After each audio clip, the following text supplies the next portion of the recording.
আসসালামু আলাইকুম রহমতুল্লাহি ওবরাকাতু। প্রিয় বন্ধুরা, আজ বৃহস্পতিবার, পবিত্র জুমার রাত।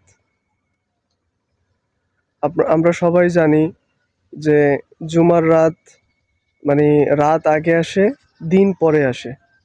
তো আজকে বৃহস্পতিবার রাত, এটা জুমার রাত। এই রাতের ফজিলত অনেক বেশি আমরা জানি। এই রাতে আমরা আল্লাহর কাছে ক্ষমা চাইলে আল্লাহ ফিরিয়ে দেন না।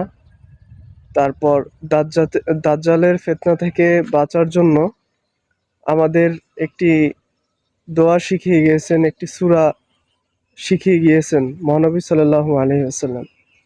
সেই সূরার নাম আমরা সবাই জানি, সূরা কাহাফ। এই কাহাফের আমল যদি কোনো মুসলমান করেন, তাহলে দাজ্জাল তাকে কোনো ফিতনার ভিতরে ফালাইতে পারে না। তো আমরা যথাসম্ভব সবাই চেষ্টা করব যেন জুমার আগের দিন রাতে, মানে জুমার রাতে, আমরা কাহাফ সূরাটার আমলটা সবাই করতে পারি। ধন্যবাদ।